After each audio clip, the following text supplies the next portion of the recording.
We actually do reviews on our clients every 6 months to 12 months.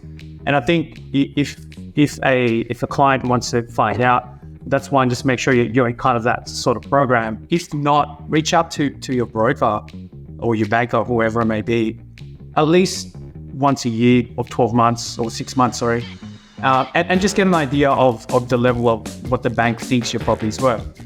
And the problem with valuations is as much as it's data driven, sometimes too it could be subjective. And also, depending on the data, it might actually be skewed against you or in your favor.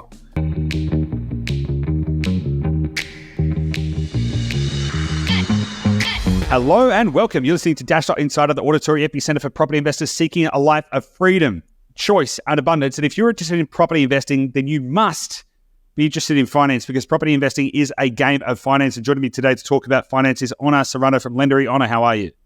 Good. Yourself?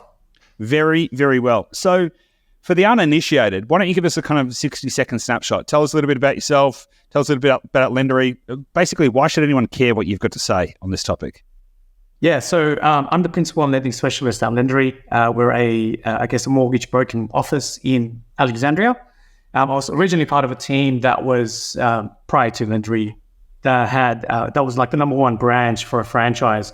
So I got to see a lot of different type of things that had happened, during all the way from 2015 till now. I then broke off and then started my own company called Lendary. A bit of a funny name, but it sticks to some people. And since then, we've managed to grow our team, and essentially we focus a lot on investor clients. Not that we don't service the other, refinances and owner-occupied, but I think our bread and butter and where we really thrive is allowing clients to grow their portfolio, from 2, 3, 4, 5. I think there's a general stats that I think 90% of investors don't get past the first 2 properties. That's what I heard. Yeah. So, but we usually try to get those clients to, the 4, 5 properties. And that's where we thrive. I mean, we've won a couple of awards since then. Our office was nominated Best New Office, a couple of awards personally as well, Rising Star for myself. And essentially what that's really meaning is not the awards, is that we can, I guess, walk the talk in terms of what just proof that you actually know what you're doing more than anything else. Yeah. I mean, Yeah. So, I mean, the awards are there obviously for recognition, but also, it's a bit of a flag to say, yeah, you kind of done what you said you could do. So, like how big's the team? Sorry? How big's the team? We've got, I think, 14 now, 12. Nice. Awesome. Yeah. So we're growing. When did you start Lendary? When did you start the business? It was in right before COVID, September 2019, and then December 2019, COVID. Out of the 100-year pandemic, no pandemic, I opened Lendary literally as a pandemic hit, so I thought it could have been the worst time ever. Hindsight, fast forward, it actually worked out really well. So as you know, property markets boomed, and clients just kept on buying. So, but going into COVID was not great. So, but outside Lendary too, I own a couple of franchise gyms as well myself, with business partners. We've even got a business in Indonesia ourselves as well. And I get involved with property myself as well. So like at the moment, we've just purchased a site and we're trying to do a duplex site ourselves. So I'm pretty involved in the lending, property, and as well as the business side of things, which when you put together, I guess gives me an edge in terms of what I'm able to do. So yeah, awesome. Love that. So we obviously want to talk about interest rates, but before we get on to interest rates, I actually want to talk about finance strategy, because where I think a lot of people go wrong is they don't understand the value of having a investment-focused finance partner. It's the way that I think about it, right? The mortgage broking component of it, like the actual broking of the mortgages, which is the let's go out to a panel and see what product is best. That forms one piece of what I see actually being a finance strategy, which is where I think an investment-focused broker like yourself actually leans in.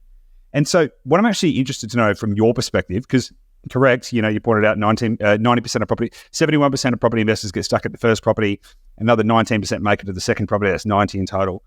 Only 0.86% of property investors get to the fifth property, right? So less than 1%, which is, in my opinion, that's the biggest, like from Dashdot's perspective, like we're on a mission to transform the way the world invests, but specifically, we want to help as many people, we want to help 5,000 people in the next few years achieve financial security, which typically means you're going to get to about 5 properties, which effectively means you need to become like one of the 1% property investors. And that's really tricky, right? Because the problem that I see is that 99% of property investors never achieve their goals. Because if you don't get to 4 or 5 properties, you are realistically probably not going to build enough wealth or cash flow or whatever to achieve the goal that everyone has, which is financial freedom. Now, buying properties is cool, but the biggest place that people get stuck is finance, because if they can't get the money, they can't buy more houses.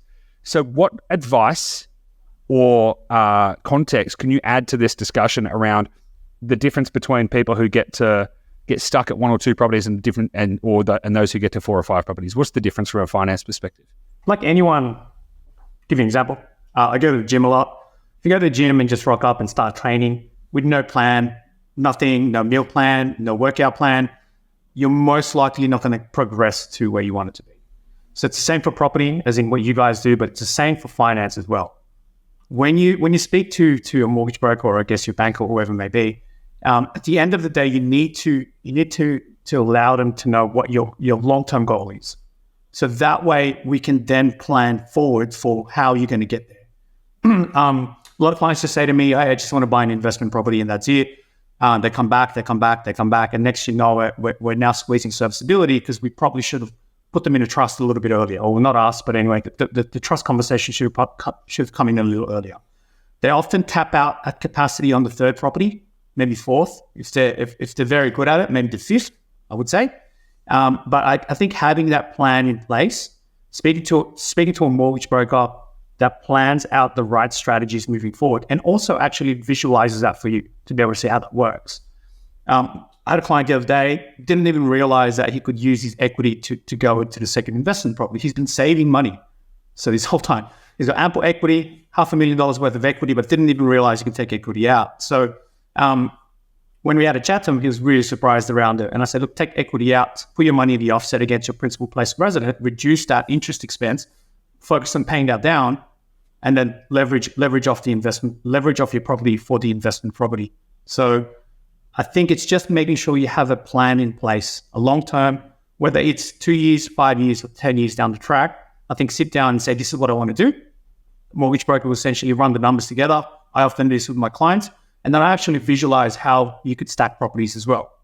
And then ways you could actually reduce that in the future as well. So, I mean, that's kind of your area now in terms of going into buying properties and selling them and hanging that down. Let's talk about trust, because there's a few things I want to dig into there, trust and equity and stuff like that. But let's talk about trust. Now, anytime I talk about trust, I've got to make sure that we put a big disclaimer that none of this is financial advice. I am not licensed to talk about trusts or tax or anything like that, and I don't think your licensing would cover that either. So go and speak to a professional.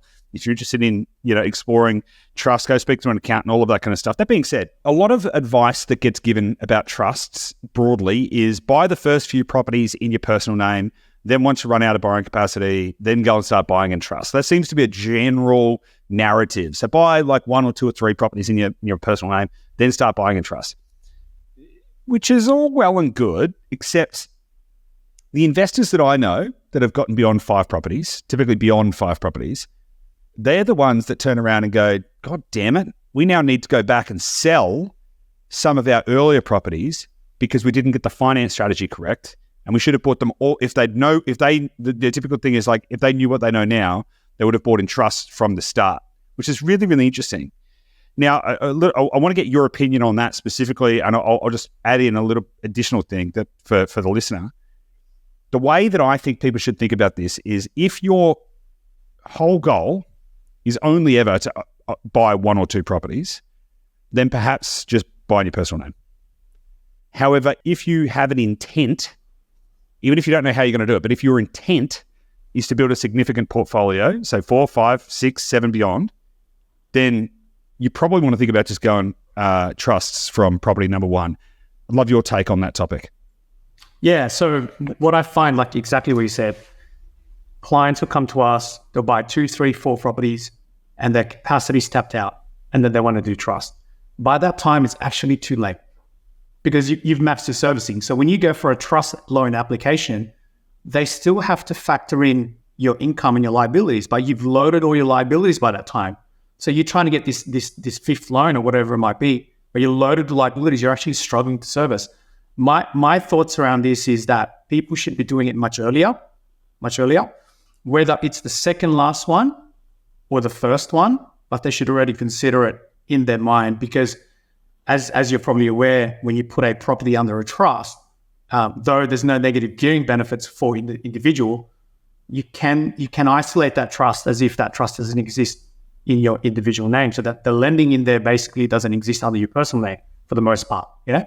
So can you just explain that, just for if someone's hearing this for the first time, can you just explain that just kind of in more completeness? If someone's hearing this for the first time and they're like, what? Trusts? I can get more borrowing capacity? What the hell? Like, it's when I first learned about this, I was like, mind blown. That's the unlock. That's how you build an unlimited property portfolio. So if someone's hearing this for the first time, what do they need to know about this specific topic? And then also, how do positive and negative cash flows affect this idea as well?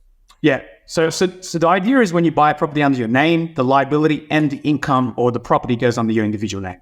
Problem with that is the more properties you buy, the more debts you've got, and the more debts you stack on. At some point you tap out. Usually I find on the third property for most clients. When you buy a property under a trust, it's like setting up a company. In essence, it is, but under a trust. And you're putting the loan in the company or in the trust. And that allows that debt to sit in the trust and not under the individual name. So what that essentially means, if you've got one property under your name today and you get another one under the trust and you go for a third loan, that second property, in theory, for the most part, does not sit under your name as a liability. Meaning it's like you've got this $500,000 loan trust. It doesn't exist because it's not in your name. It's under a trust or a corporate trustee. What that does is essentially it's freeing up capacity. It's like stacking properties together and you take one of them. It's like stacking blocks together and you take one block out and that block is the debt. And you've got less stacked debt, essentially. The more trust you've got out there, essentially the less debt you've got under your individual name. Yeah. The biggest issue with that is you've got to make sure that the trust itself is running at a, hopefully for the most part, is it cash flow positive or is it positive gearing? A lot of lenders, if you can't prove that it's cash flow positive or positive gearing and it's negative or negative cash flow, some lenders may add it back into your individual name, therefore defeats the purpose of having the property under a trust from a lending perspective. Does that make sense? Essentially, you're isolating the debt by itself. It's not under your name, and you can essentially just keep going. That's the long-term theory. A little bit of a technical question, but there's a difference between profit and cash flow, right? And so to contextualize this, so you basically set up a company, right? You have a trust, and then you have a trustee company. So you've effectively created a property investing company, and just like you could have any other company. And then the company buys the properties, not you individually. So then the company owns the properties, the company owns the debt. Brilliant. But there's a difference between profit and cash flow. And if you could prove profitability, would that also help the trust to self-service its own debt if you could show profitability, or does it have to be positive cash flow? They tend to look for the profitability because the cash flow, as you know, like in any property, there's depreciation, for instance. Yeah.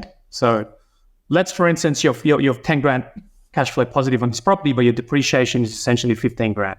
So in essence, you're actually not making a profit under that trust or under that company. So you're actually making a loss. So again, the purpose of having a property under a trust is that you want it to be self-sufficient, but how is it self-sufficient if it's making a loss on paper? That's usually what the banks state. Even though logically, cash flow-wise, you're positive. Yeah. Yeah. So, but also the inverse can be true as well. You can be negative cash flow and positive profit. So correct. Yeah. The moral of this story is make sure you get a bloody good accountant, right? That's the moral. Yes, as well. and a really good quantity surveyor for your depreciation strategies. Yeah, totally. Awesome. Okay, awesome. I love that because I think it's a really big unlock for people. And I think that when you're thinking about the finance strategy, you've got to think about all of this in a holistic sense. It's not just like, can I get the best rate? It's like, what's my financing structure? What's my portfolio structure? Who have I got the right people on my team to make sure I can get to where I want to get to?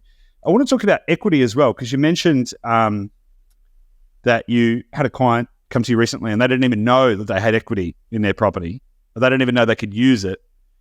So the interesting thing about real estate, unlike shares, if you've got shares, most people have got a share trading app, and by the minute you can kind of see what the value of your shares are. and you can just perpetually have heart attacks as they go up and down all day long. The problem with real estate is you typically don't know what the hell's going on with it. Is it up? Is it down? Have you got equity? How's that work? You don't really know. You just know you've got a house. So if someone's, what advice would you have to someone to think about, like maybe they've got equity in their property, like when should they start thinking about this? Should they just like every week come and knock on your door and say, hey, have I got equity in my property? How does someone go about thinking about tapping into the equity in their portfolio, or even identifying if they even have any?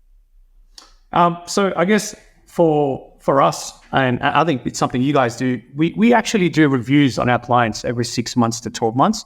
And I think if a client wants to find out, that's one, just make sure you're in kind of that sort of program. If not, reach out to your broker or your banker, whoever it may be, at least once a year or 12 months or 6 months, and just get an idea of the level of what the bank thinks your property is worth.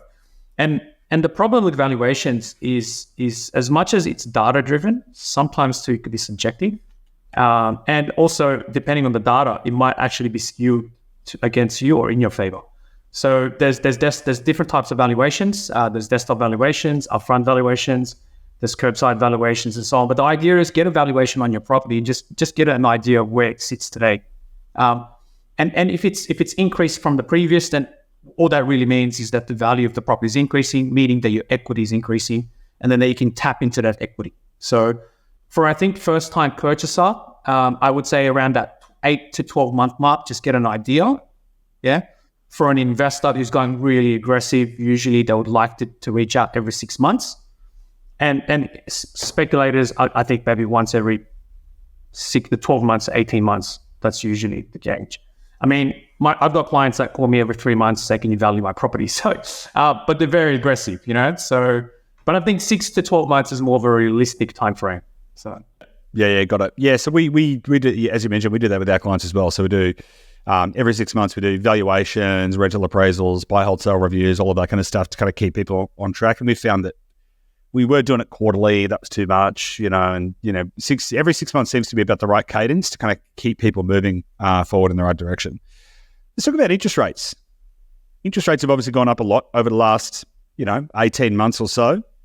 How has that affected consumer sentiment or borrowing sentiment over that period of time? Have you seen it have a big impact, or is it only impacting people's actual ability to get debt? What's the impact you've seen? Well, it's got that as well. It's reducing people's borrowing capacity. So as the interest rates go up, essentially means your borrowing capacity gets reduced. I think we did a rough calculations based on from when you started till when the interest rate started till now. Those, depending on how much debt you've got, some clients' borrowing capacity was reduced by about 35 to 40%. So, but again, that's the difference of you buying $1.4 million to $1 million today, as an example. So there's that. But also what I'm finding is a lot of clients are now strongly focusing on cash flow. So when you were getting 2% interest rates, I mean, cash flow, for the most part, if you've done the right yield calculations, you're going to be okay. But when you're looking at interest rates today at, like, say, an average interest-only rate at about 6.5%, maybe even close to 7%, it becomes very difficult to service that loan or repay that loan, and your cash flow negative when your property is renting for 3%, as an example. So, Sydney rents, I think 3%, if 3.5% if you're lucky. But then you've got properties obviously, down in different states that yield quite much higher. You've got 5%, 5.5%, 4.5%, as you're probably aware. So now I'm finding that the key discussion all the time now is not even about interest rates, it's actually cash flow, rent versus what the outgoings are. Interest rates are always going to be really important, but if you're going cash flow negative $1,500 a month, you want to sustain that. That's usually what I'm finding. And then that trends towards more purchases out in different states where the yields are higher. You've got your Adelaide, your Perth. I think Perth's going through a boom at the moment in terms of the developments or what's happening down there, rezonings and things like that. So the yields are quite good. So I'm seeing less and less Sydney investor purchases. Even Queensland's not as great as what I used to see it about 2 years ago. And now it's focusing into where that, the property price bracket anywhere between 4 and 500 to even 600 with a higher yield. So that's what I'm seeing. because people just don't want to take money out of their pocket every month. Yeah, it's super interesting, right? Because obviously cash flow matters massively. But what I've kind of seen is that people have almost lent too far in that direction, because they're going, oh, well, I just don't want to have to, they got high on low interest rates, where it was basically you almost couldn't not have a cash flow positive property, particularly if it was interest only, right? Like, it was very hard. Never going to be a long-term thing, but people got used to it. Like, for a lot of people, they got used to it really, really quickly, bearing in mind that, that we had unprecedented low rates, like genuinely unprecedented low rates. These interest rates we've got at the moment, they're not unprecedented. In fact, not that long ago, this was the norm. So, but the point is, though, that a lot of people kind of got into the party when interest rates were really low, and they're like, look, all of this real estate is cash flow positive. How good? And now that interest rates have gone up, they're basing their investment decisions, their wealth decisions, on whether or not the property is cash flow positive versus whether it is actually the right property for the strategy. Now, we've developed a bunch of technology to actually help people plan this out. We call it a portfolio growth plan, to help people navigate through this, because it's super interesting. Because on face value, if you don't have a plan, if you've got no optics on a whole portfolio view, you could be like, why the hell would I want to buy a property that's, let's say, 10 grand a year negative cash flow?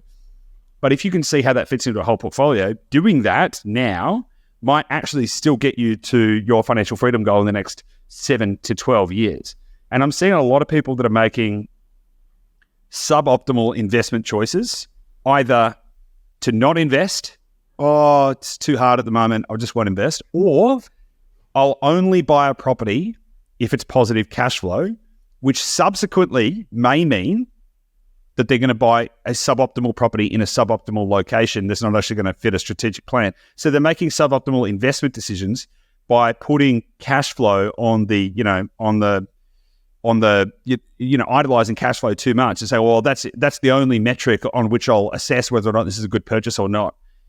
What would your kind of guidance be or thoughts on that to someone who's kind of in that mindset of like, oh, but I've got to buy a cash flow positive property? Like, what would you kind of say to that? Well, cheap is not always the answer. I mean, that's what I think anyway. You're right. So people are focusing on the cash flow. What ends up happening is they do the numbers, and they're suddenly now looking at some property 3 hours away, and it's $300,000, but has no future growth. Which can be good. Just to be clear, it's not about the price point, because it's like we've bought $300,000 properties that have doubled in like 2 years, right? So but it's not about the growth. Growth. But they doubled in growth, right? And also rents have gone up as well. Like, so just to interject, I don't think it's so much about the price, but you can still end up buying some, because if you push it to its extreme, by the way, sorry to interject on your point here. If you push it to its extreme, what you end up doing is you end up going to some far-flung, tiny country town out somewhere between the intersection of New South Wales, Queensland, and the Northern Territory, and buying it because it's got an 11% yield or something, going, that's great. And it's like, what is the basis for deciding that is good other than yield? Yeah, what's the metric? Is that area going to have population growth? Is there infrastructure there? Is it whatever it might be? So that you're right. So that's what ends up happening. That they're choosing cheaper properties, going into areas they've never been into, and I think it's just them guessing. And I think it could be very dangerous. If you go into an area that has, the worst case scenario is probably a mining town. You probably hit Kalgoorlie, and years ago, people bought in $500,000 and property was worth 300, 250, 200, 185 when the mines basically just moved out. So, but whether they were focusing on cash flow, no, I'm not sure, but that's kind of the potential loss that you could make if you're choosing the wrong property, if your main driver is only the cash flow. So in reality, Sydney's cash flow is going to always be terrible. There's some pockets of Sydney, I'm sure. So, but yeah, choosing not just on cash flow should not be the main strategy. So. Yeah, I think you actually need to have a strategy. Is kind of the point. Yeah. Like, you got to actually have a plan. You actually got to have like okay, what am I doing? Why am I doing it? How does this specifically help me to achieve my goals? So at the moment, look, we have we're obviously working together, and you've obviously got a pretty good sense of the types of properties we're buying for our mutual clients and all that kind of stuff. But over the last few years, Dashdot's had a specific bias towards buying in regional locations, not because, not for any other reason that it was the best places to buy. That's it. It was literally, that was the best place to buy, which was proven by the fact that the capital city markets, Sydney, Melbourne, etc., they went up and then they went down again, and we could see that happening a mile off. So we were like, okay, let's not do that. But broadly speaking, it's like, I don't have a problem with capital city markets. I think Sydney can be a great market. For example, right, and Melbourne could also be a great market. Where people come unstuck, though, is not actually having a clear understanding of how to navigate the constraints in their portfolio. So the constraints that anyone faces in their portfolio is access to capital, access to debt, access to cash flow. And the cash flow can also be their income or any other kind of income source, not just the real estate.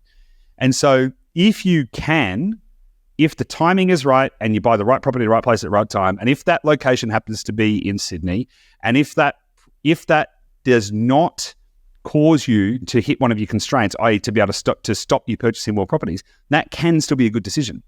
And so I think people get concerned, I don't know, a property in Sydney is probably going to be more negative than 10 grand a year, but just for the point of an example, they're like, the property is going to be negative by 10 grand a year or $1,000 a month. That's terrible. I don't want to do that. It's like, but yeah, it might cost you $1,000 a month this year, but as rents go up, that number's going to go down. And also, you might make $100,000 in growth on that property. So you're telling me that you're not prepared to, you're not prepared to sacrifice $1,000 a month to make $100,000 or to make $10,000 a month or $8,000 a month. And so I think a lot of people lose the point of investing. The point of investing is not instant gratification. The point of investing is to stack long-term decisions in a way that is going to help you to achieve your goals.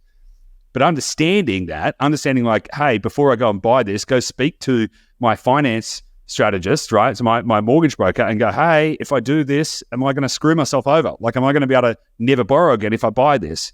Or, and also speak to a property specialist. So I waffled on a little bit there. Do you have any thoughts on that topic?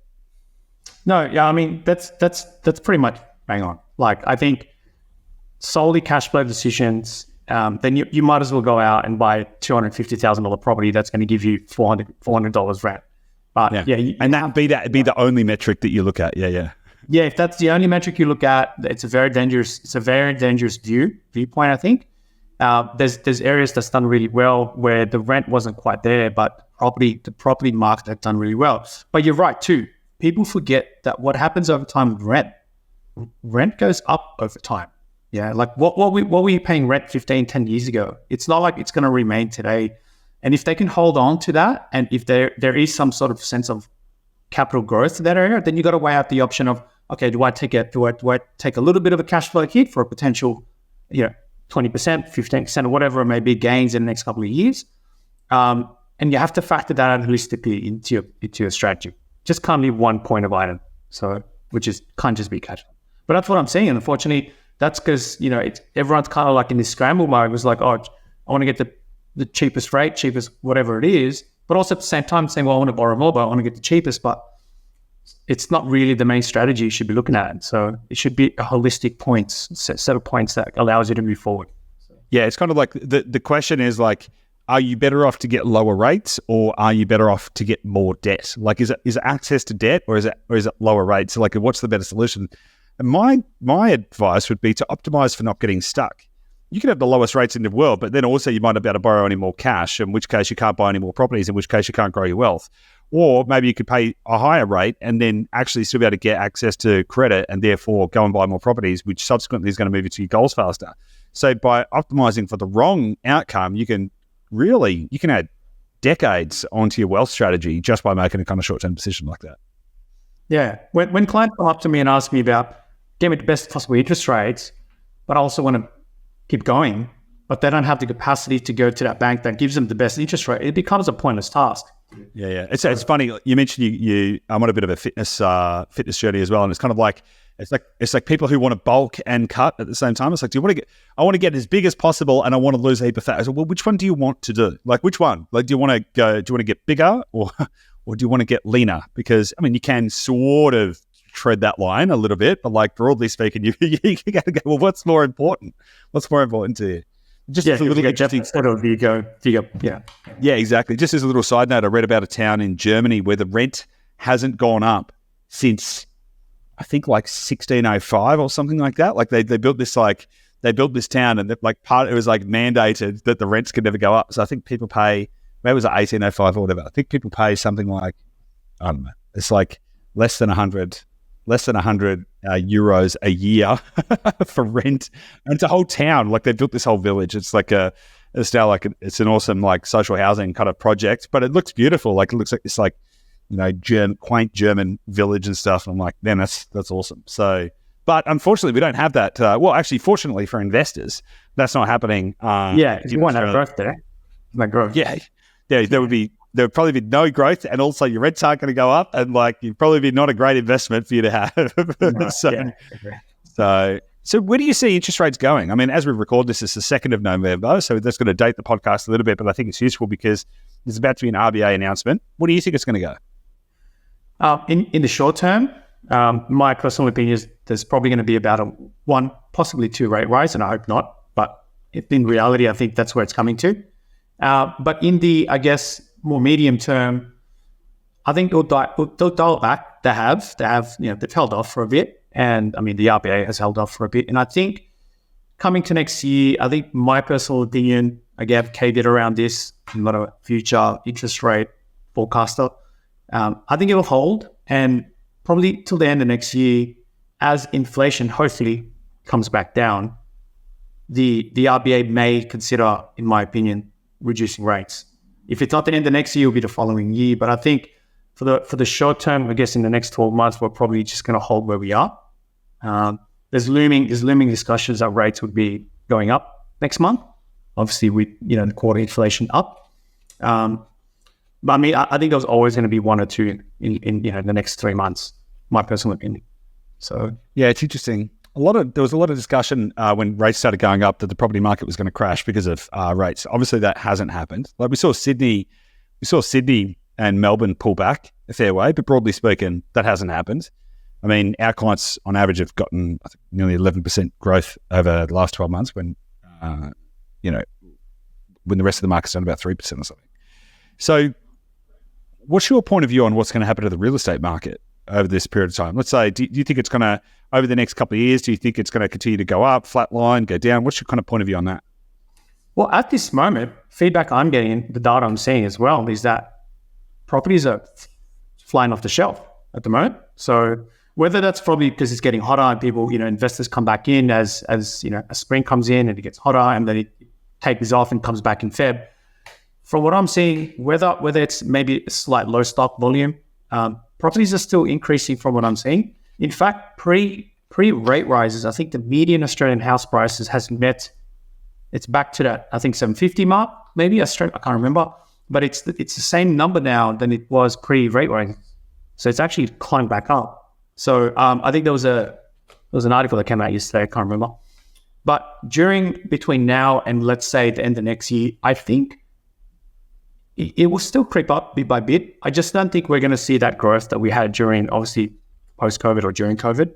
I personally don't think it's going to drop. That's my personal opinion. So, but whether it flatlines or it goes up, that's probably the trend. It's probably going to trend towards up, but just not a substantial increase that we've seen in the last couple of years. So I think you wouldn't want that anyway, to be honest. That was insanely crazy. Totally unhealthy, unsustainable. Yeah, no, it's not sustainable.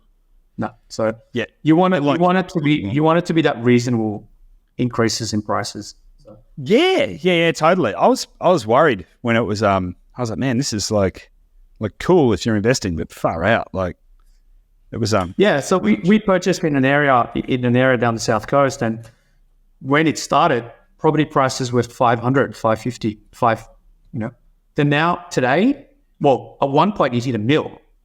So, which is good for me because we jumped in that property in the market. But I'm thinking this area for $1 million, it's like we're talking about 2 hours 2 hours from Sydney, so down the south coast, and now I'm seeing properties selling land and home packages, which to be honest doesn't seem like it's moving as much. Then they're selling for 1.1.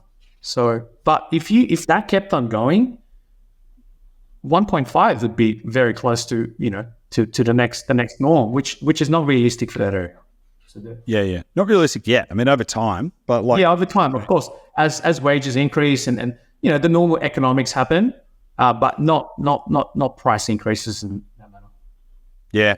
Yeah, it's super interesting because a lot of people, had this belief that interest rates are going to go up and all of a sudden all these people weren't going to be able to afford to own their homes and there was going to be fire sales and blood in the street and the market was going to crash and all of this kind of stuff. And, I was saying from the get-go, I was like, that's nonsense. Like people will sacrifice a lot of things before they let their house go, you know what I mean? And I think we're like what, over halfway through the mortgage cliff, that, we're going to go over this cliff and everyone's mortgages are going to roll over to variable and oh my god, it's going to be we're like over halfway through that and it's like literally nothing's happened. And the problem is it's stock on market, so there's a tremendous amount of active buyers, whether they be homeowners that are seeking to buy a home or investors. And just for everyone listening, there's always more homeowners than investors, by the way. Homeowners move markets far more than investors do. Investors make up such a small percentage of total property purchases and property ownership. Like everyone blames, well, investors are driving the prices up for first home buyers. It's like, no, it's homeowners. Like investors are riding on the tails of homeowners. Investors are actually providing rental properties, right? So it's good. But what's interesting about that is there's a huge amount of buyers and there's bugger all properties to buy. Like we're at record low levels of stock and that's because people don't want to sell in the current environment, which that's really interesting because what that does is that basically forces prices up. We've got a huge amount of immigration. We've got bugger all building happening and there's almost no properties for sale versus the amount of people that want to buy them, which macro pushes property prices up. Now, let's just say interest rates flatline and wages go up, right? Let's say the interest rate versus salaries equation starts to rebalance and people are able to borrow more money. Cool. So what happens then? Okay, probably more stock will come back on market because people will be like, okay, cool, I can now afford to sell this and also then go get more borrowing and go buy somewhere else or whatever. So probably more stock will come back on the market, which will actually increase buyer activity, which will also push prices up again as well. And so you sort of got this like cycle. Yes, this cycle. It's like I actually can't see, I can't logically, rationally see a way that over the next few years property prices don't go up macro. Now, of course, there's 15,000.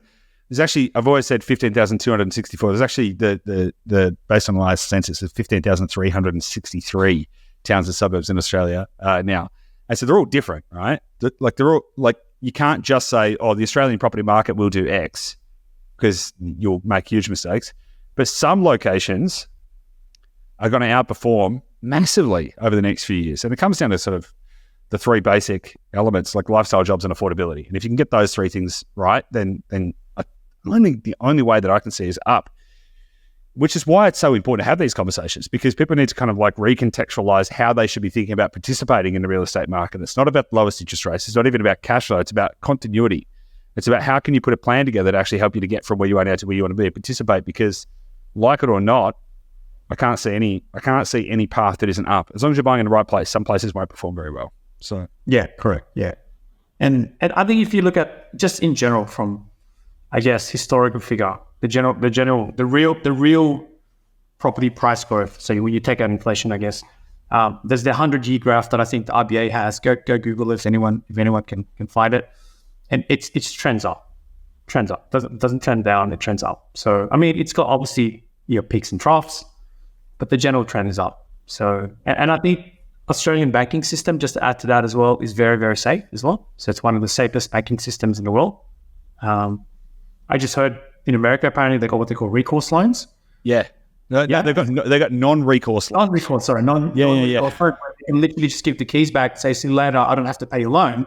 In Australia, we don't have that. If you default, it's under your personal name. So everyone will avoid doing what they can to even get to that point. So, which I think adds a layer of protection for the banks itself. So I think Australia's banking system is one of the safest banking systems from what I've heard, I've read, and I've seen. So which that helps the Australian market as well. So 100% agree with you. It's quite funny, actually. I did a podcast the other day with a guy in the US. Like I was a guest on his show, and he wanted to talk about real estate. And I was like, okay, well, like my main area of expertise is Australian real estate, but sure. But I was talking about that with him as well, and he didn't even understand that was a core fundamental difference. I was like, the reason that the real estate market in the US is volatile is because of non-recourse lending. Because it's like people can get debt, and then if they just don't want to pay it, they can just walk away from it. It's crazy. It's crazy to think as an Australian that you can just like get a property, you can finance it based on the property, not the individual. And then if you don't want to pay it anymore, you just walk away. Bananas. Yeah, it makes sense. Makes absolutely no sense. The accountability is no longer on the individual. Yeah, totally. I mean, it's awesome if you're like, there's lots of reasons that you can scale your portfolio faster in the US than in Australia, but I prefer the stability. That's why the Australian economy is like, because real estate's the largest asset class in the world, full stop. And so because we've got stability in our housing market, that's kind of one of the things that underpins Australia's economic success more broadly. A lot of people talk about things like recessions and all this kind of stuff. It's because they hear American news and they're like, oh, that must be what's going to happen in Australia. It's like, well, I don't know. The economic fundamentals are pretty significantly different between the two countries. Don't get me wrong. There's a lot of things that are tied together. Fashion, pop culture, and even, you tend to see if interest rates go up in the US, you might see them go up in Australia as well. But fundamentally, the underlying economics are different.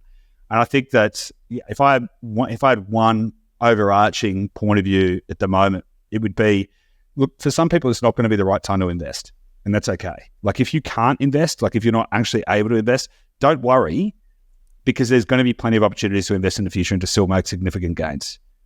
But if you can, then right now you shouldn't be sitting on your hands, because like, in my opinion, the only way is up.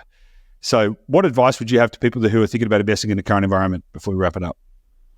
I mean, I'll just jump in, to be honest. Like if you've been waiting this long, you tell me what prices were 2-3 years ago. You've waited way too long, So again, example of that property, 500, 550.